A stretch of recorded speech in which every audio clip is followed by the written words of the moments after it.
দেশি মুরগি পালন পদ্ধতি ছেড়ে দিলাম, এই জালের ভিতর থেকে বের হলো। এখন এগুলো ময়লার ভিতরে খোঁজাখুঁজি করছে, তো এদেরকে ওই সবুজ ঘাসের দিকে নিয়ে যাব, যেটি বলছিলাম আপনাদেরকে।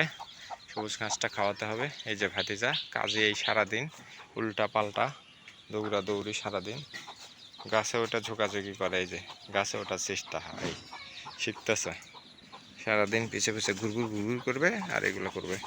এখন দেখেন এদেরকে দিলাম, ময়লাগুলো নিয়ে একটু ঘাসের মধ্যে দেব, যাতে ঘাসগুলো খায় মুরগির সাথে সাথে। ঘাস খাওয়ার খুব উপকারিতা আছে, আপনারা জানেন। দেখেন এগুলো হচ্ছে সোরা, ঠিক আছে?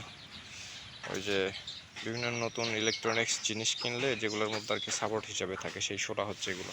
দেখেন এগুলো কিন্তু খুব সুন্দরভাবে খায় মুরগির বাচ্চা, বড় মুরগিরাও খায়। দেখেন ছিঁড়ে ছিঁড়ে দিচ্ছে বাচ্চাদেরকে, বাচ্চারা কিন্তু খাবে এগুলো।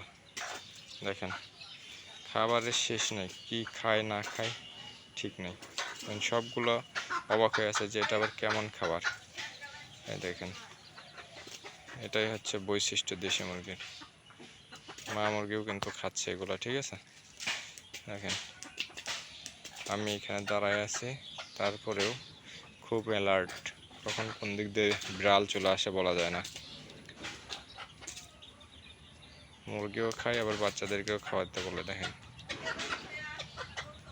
দেখেন খুব সুন্দরভাবে মুরগির বাচ্চাগুলোকে খাওয়া শেখাচ্ছে, ঠিক আছে? আমি এখানে আছি, কোন দিক দিয়ে বিড়াল আসতেছে মনে হয়। খুব বাজে অবস্থা। এখন পর্যন্ত সবগুলো বাচ্চাই আলহামদুলিল্লাহ সুস্থ আছে এবং বড়ও হচ্ছে। আজকে হাটে গেছিলাম, মূলত একটি দেশি মুরগি এরকম 10টি বাচ্চা সহ বিক্রি হলো হাটে 1000 টাকায়। যদিও বাচ্চাগুলো 2-1টি বাচ্চা বসন্ত অলরেডি আক্রান্ত হয়ে গেছে। যিনি ক্রেতা উনি আসলে দেখতে পারে নাই বা বুঝতে পারে নাই, না দেখে নিয়ে নিচ্ছে। কিন্তু আমাদের চোখে তো আসলে দেখলেই বুঝতে পারি আমরা, বা দেখলেই বোঝা যায় কোনটা অসুস্থ কোনটা অসুস্থ হবে, কিছু একটা আন্দাজ পাওয়া যায়, ঠিক আছে? কিন্তু আসলে যারা এগুলোর সাথে জড়িত না, তারা তো সাধারণ ক্রেতা যারা, তারা আসলে বুঝতে পারে না বিষয়গুলো। তো কি আর করা, উনি নিয়ে গেছে, সেল হয়ে গেছে। এইভাবে এই বাচ্চাগুলো খাওয়া শেখে। দেখেন মায়ের থেকে এইভাবেই খাওয়া শিখতেছে। ও আসলে এটা ছিঁড়তে চাইছে কিন্তু ছিঁড়তে পারতেছে না, ঠিক আছে? এটা হচ্ছে সমস্যা। এই দেখেন আস্তে আস্তে কাছে ঘাসের দিকে যাবে, গিয়ে গিয়ে ঘাস খাওয়া, মা মুরগি যেটি সেটি খাবে ঘাস, আর এদেরকে ওর ভেতর থেকে ময়লা খাওয়ানোর চেষ্টা করবে। মানে পোকামাকড় যেগুলো আছে, ব্যাং বা পিঁপড়ে, ছোট ছোট যে প্রাণীগুলো আছে সেগুলো ধরে ধরে কিন্তু খায়। এটাই হচ্ছে মূলত দেশি মুরগির খাবার। এগুলো খেয়েই এরা খুব দ্রুত কিন্তু বড় হয়, খুব দ্রুত।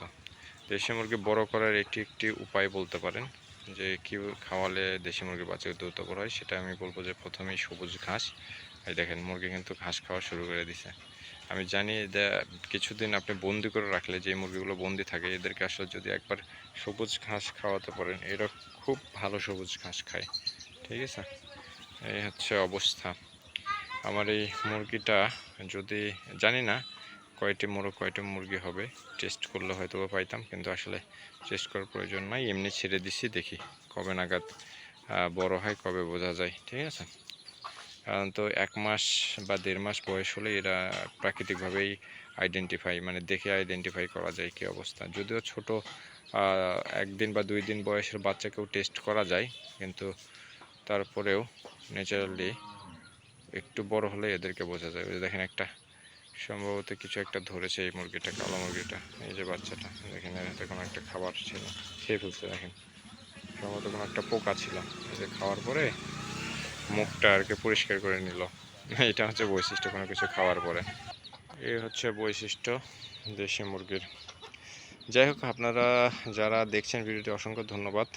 আর যদি কোনো কিছু জানার থাকে তাহলে অবশ্যই কমেন্ট করে জানাবেন, আমি চেষ্টা করবো আপনাদের কমেন্টের উত্তর দেওয়ার জন্য। আজ এ পর্যন্তই, কথা হবে আগামীতে অন্য কোনো ভিডিও নিয়ে। সে পর্যন্ত ভালো থাকবেন, সুস্থ থাকবেন, আল্লাহ হাফিজ।